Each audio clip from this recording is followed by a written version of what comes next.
So a little context for those of you guys that don't understand what's happening right now. Tony Nguyen, the kid that I featured about 3 weeks ago on a video where he squatted 585 pounds at 74 kg, 19 years old, recently got into Midland University for powerlifting. He clearly has a lot of potential, but he has been talking a lot of trash to me on Instagram, saying he's going to be the next top 74 kg lifter.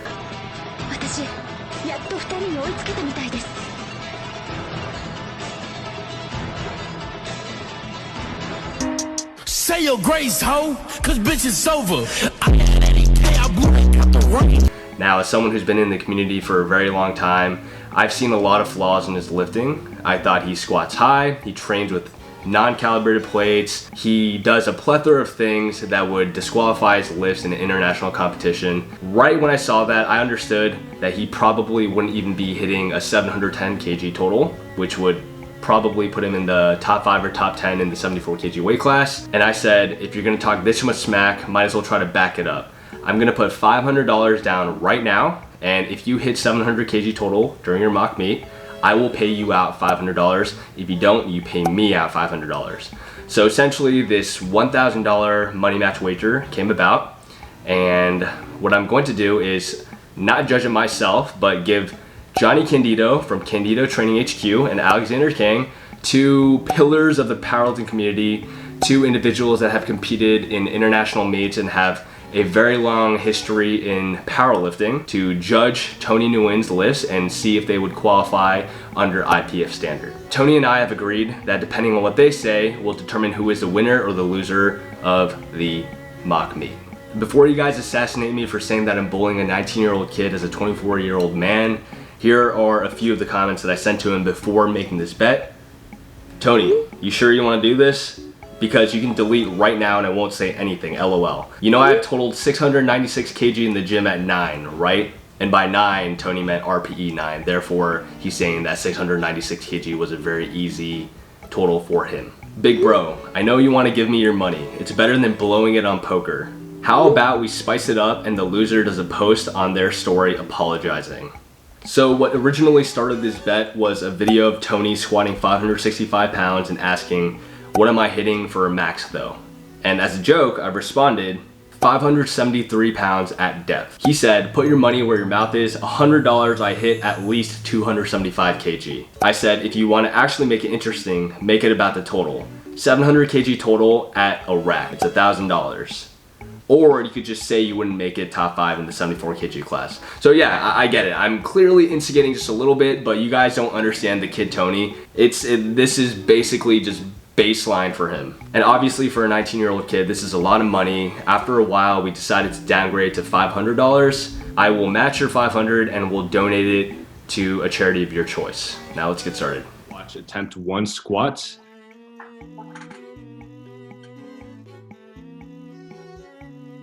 All right, opinions? It was just about there. I would say that looked good. Just standard 3 Are white we lights. allowed to pause? Are we allowed to pause at the bottom position screen?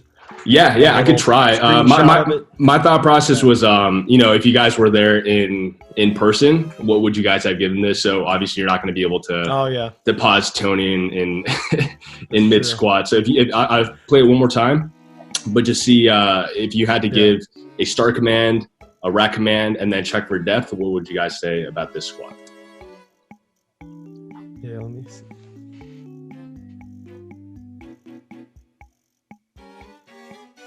Yeah, I think that would qualify by 2018 national standards. Was that like, I remember there's one nationals where it's like they were calling it a little bit loose, whereas I think when they got stricter last nationals, that would be close. I think that was good on nationals on average. Probably IPF wise, depends on the country of the judges. But I would give it a good squat. Yeah, I think it looks higher than it is because it's kind of angled down. So yeah, I mean it's close. Maybe you can. Yeah, the weird thing is he has like a really weird little, I'm not sure if it's like his fat folding over or if it's like the singlet itself. I would give it 3 white lights. I thought it looked solid. And when I was talking with him, I was kind of walking him through whether it would have counted or not. Because before this, I would argue that, you know, he wasn't pausing at the top or after he finished the squat. So if I have to give it a little thingamajiggy, I'll probably give it 3 white lights. Let's go and check out attempt 2. Keep in mind, this kid's about 74 kg, and he just got a full ride to Midland for powerlifting. So he has a lot of potential. Yeah, that looked good. That was definitely good from the front. So this one's about basically 590 pounds. So just shy of, or 584 pounds, just shy of 600.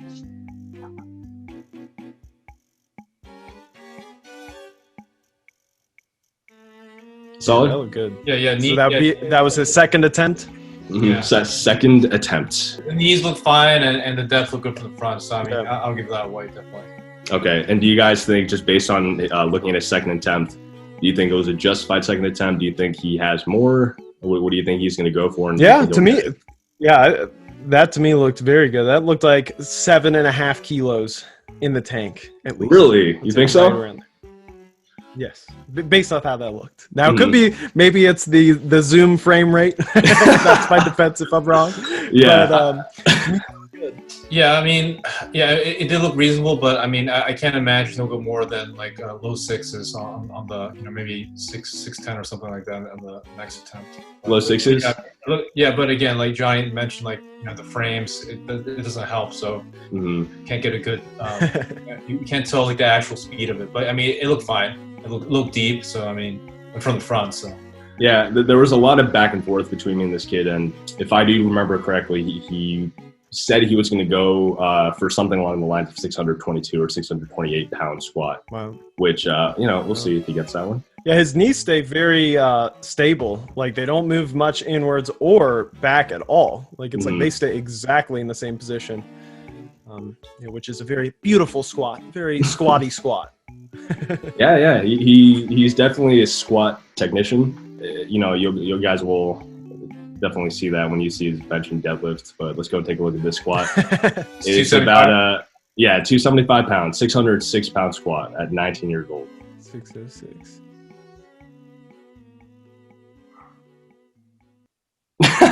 Dude, I feel so bad. No, it's good. I only laughed because I knew what was going to happen because I've already seen this video like 100 times. I'm surprised he missed that low. I would have thought he would get that a little bit closer sticking point to fight it. It's like he missed that like maybe only a few, like 1.5 to 3 inches above depth. Does he usually not grind out? Because like that looked to me like that was a pretty that was a very like quick miss, almost like he misgrooved the descent. If you guys see his previous training videos, he smoked 600, 585 with pound plates. But you know, in my opinion, if you're able to do a pound plate, you can get within the realm of 10 to 15 pounds with calibrated plates. Now, you guys I wonder if that was the issue. Was that do you think, because that would match up with what I was saying as far as his eccentric? Like, do you think he was counting on whip that wasn't there? He had 2 filmers on him. He's never filmed from the side. He had a lot of things going on. This is his first experience actually executing a mock meet with relatively high pressure standards, right? Even though it wasn't a real meet. Originally, we did put $1,000 on this, on his performance, right? Do you think something like that might have affected his performance? Did he weigh himself the morning of, or like what happened? So we originally had a contract, because if it's 1,000 buckaroonies, I don't want any. See, this is a reason why I wanted you two, even though he didn't hit this weight. This is a reason why I wanted you two to judge, because I know that you guys are pillars of the community, have been powerlifting for a very long time, and Johnny or both of you having competed at world level meets, you know exactly what standards that we have to go to, right? Me, myself, I've competed at one international meet, and even sinking it ass to grass, I've had 1 red light, right? So the pressure there is just completely different. And for someone as green as Tony, I feel like having those standards put on him, especially with the contract in place, that might have skewed the results and maybe put a little bit more pressure on him than he would have originally had liked. To answer Alex's question, I believe he weighed around the low 170s after eating. Morning body weight, probably close to 166 pounds, which is, in my opinion, very within the realm of hitting 74 kg pretty easily. One question is, did he ever train with kilos before this for an extended period of time, or has he always been on pound plates and finally now after this he's making the switch? I think for 1 week. Yeah, 1 week of calibrated plates. Yeah. Yeah, I think that makes a big difference. I personally don't have access to kilos now, but I think a lot of people underestimate, especially, okay, this might sound weird, but especially a lot of Asian squatters, I think. Whoa! What the hell? I know Winston Tom. I'm gonna give a shout out to. Oh, yo! I saw his last performance. Okay. Yeah, a lot of those guys. I mean, they just bounce right out there, and with the pound plates, it can make a huge difference depending on the squat style. Like, if I guarantee a guy like Lane Norton gets nothing out of pound plates, but someone who is pretty upright, who has shorter femurs and a more explosive squat style. I mean, my high bar is a lot stronger with pound plates versus kilos. Whereas with low bar, I'd say actually my kilo squat's stronger, but I'm a little bit more hip dominant than that. So yeah, I definitely think it makes a huge difference, especially when it's shown to show a difference like this in that sticking point that's very low. I mean, even a single pound deviation with 6 plates on the bar, right? That's 20 pounds. So essentially, it's like a 565 pound squat instead of like a 590 or 595 pound squat. First attempt, it looks like it's about 297 pounds.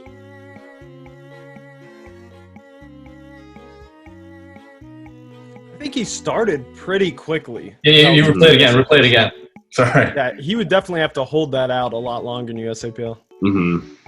Yeah, I do. I think that's very cool. Yeah, I mean, I was watching his feet because, I mean, it looked like almost the heel was coming off, but... was it? Let's see. Ooh. Tiny bit. It was... Ooh, that's a good eye. Ooh, that's a good eye. Yeah, the left foot. Damn, that is why Alex has that extensive judging experience.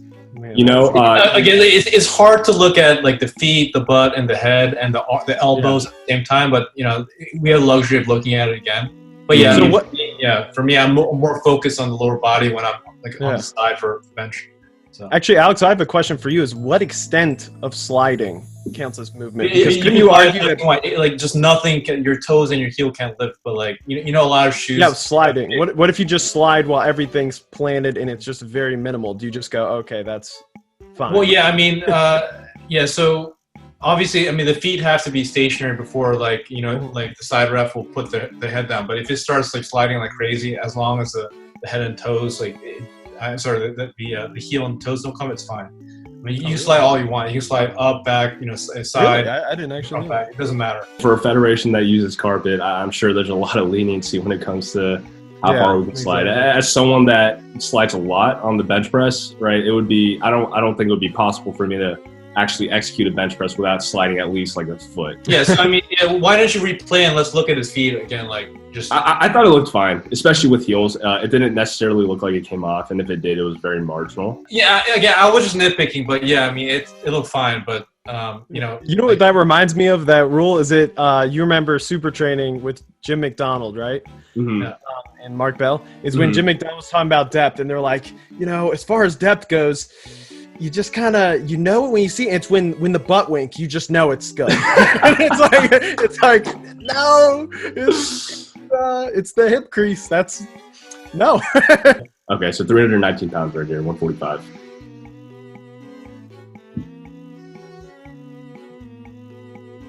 His heel looked off to me. I mean, Did it? Yeah, he wouldn't get a star command. Let's go and look at that one more time. It's off. Wow, dude. Yo, remind me next time I make a bet to invite Alex. I mean, his heel's like hovering a little bit, so he wouldn't get a star command. I mean, that's just my opinion. See? Oh, wait. Okay, I think I see what you're saying. Ooh, yeah. That's as a novice judge, I would probably give that 3 white lights. Yeah. Right? I'm just nitpicking, but yeah, I mean, yeah, because like personally, right? Like, so if I had my hand up and like the head ref, like, he just needs to have consent from one of the sides, right? But if he trusts my judgment, then he wouldn't put to the star command. So, based on that second attempt, what do you think that he's going to go for on the third attempt, and what do you think that he's going to hit? 297, 319. I think go 330. 330? 150. Yeah, 150 kilo. There we go.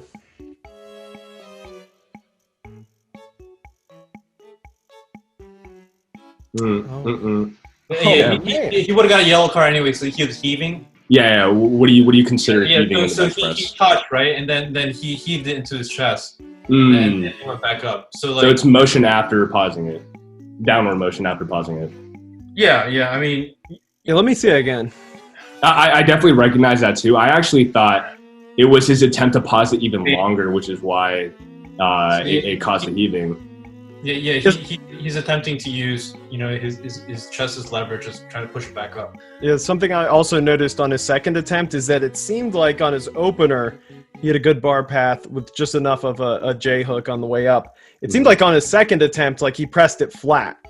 So I wonder if that's connected to this. It almost seems like he's indecisive on the level of pec tension that he wants, as far as like you kind of have to pick, like, are you going to very lightly touch or are you going to sink? And it's like he lightly touched and then kind of was indecisive and then kind of switched to sinking. Yeah, because using this example, like, you look at Sean Noriega, he used to really put it into his chest, but now he's touching it. So yeah, and that was a very clear cut decision that he made. Right. And now he's floating, right? So, yeah. For the audience that's watching this right now, part of the reason why I personally made this bet, outside of the fact that it's going to go to a great cause, is I see so many lifters on Instagram, so many lifters that train in pound plates and they don't train to these standards. And although they might have an enormous amount of potential, changing it the day of the meet is not going to do you absolutely anything. Because you can see. Use Tony for an example, right? The kid didn't necessarily pause that long, didn't wait before he actually initiated, potentially didn't hit depth in the meet or in his training videos. So when you see him try to perform at a mock meet under the standards that, us three would put him under for an international meet, they don't even hit anywhere close to what they did in training. What I would do if I was him is make sure to correct it and make sure to scale everything relative to these numbers. Like, make sure to really be clear that these are the real numbers. Because I think we've all seen someone who does poorly at meets, and then right after they're doing, literally reps sometimes with over 100%. And it's like, at that point, if you're making that rate of progress, then it's like, obviously that's probably conditions. If you're getting a lot stronger 4 weeks after a bad test day. So I really think correcting that, it's surprisingly rare. I mean, we see top level lifters do that still. So let's go and move on to the deadlift. So he only has 2 attempts, so you guys can kind of guess what's going to happen. But this first attempt right here is oh jeez. Okay. All right, well, we'll go to his second attempt. That was his second attempt. Yeah. 595 pounds or 600 pounds. Yeah, honestly, we'll just go and skip the first attempt and go straight into a second attempt. But again, like, when you come to training, another thing that people don't recognize is that hitting all 3 lifts in the same day can absolutely gas you out. And you can tell that he clearly had the strength for this, right? But he just looked so tired, right? He's done. He finished 2 lifts and he started warming up. It's been a 4-hour day, and never had you really went to RPE 10 or even to failure with the squat and bench and then had to deadlift right after, right? It almost looks like his hook grip's in pretty deep. I know you're more of an expert on hook grip. Am I misseeing that, or is it a little bit deeper than it should be? Personally, I've made a video on this. I don't use fingertip hook grip because really, I think it's just so inconsistent for someone my height. And Tony is about 2 to 3 inches shorter than me, so I'm 5'9". Tony is about 5'6", 5'7". And I would argue that I have pretty long fingers. I still jam my hook grip as far as I can into the bar. And even then, it's relatively inconsistent the minute I go over 600 pounds. So for someone that's shorter, probably has smaller or shorter limbs, I can't imagine that he'd be able to do anything else. And that's why I think a lot of the other top guys, Michael C., Austin Perkins, all of these guys are 2 or 3 inches shorter than me, and you could say that they have smaller hands. So how are they able to do fingertip hook grip? They probably can't. Yeah, that's a good point. When he was training, did he use straps on his singles? He was an over/under puller and strap puller, and then in this cycle. Yeah, in this cycle. Do you think part of the reason he didn't make this was because he wasn't? Why did he switch at the last second? Why did he switch? I have no idea. You know, I'm going to have a conversation with him after this call at 9. Yeah, I would say to me that looked caused by grip just because there was no real grind. Like it's kind of similar to, remember when Brett Gibbs used to have grip issues, where it's like when they miss, it's a pretty quick turn from it going up to then just immediately up to down, and it's kind of like over. And then what's funny is then some people go like, oh, you gave up on the lift, when it's like, no, really, it was just gonna rip your hands to shreds. Like it was out.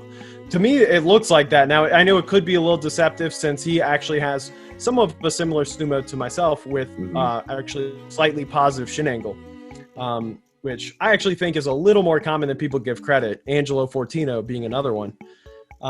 So that definitely plays a little bit of a role, but let's replay. Can you replay it one more time? Yeah, absolutely. Let's go check it out. It never really comes to a clear stop. Yeah, see, that's just way too quick of a stop. Yeah, if anything, he probably dropped it because he started noticing the downward bar movement in his hook grip, which probably sapped a lot of strength out of his pull. Thank you so much for agreeing to be on this. I think it's going to be a pretty top-notch video. Yeah, no problem. Are you gonna put our names in the title?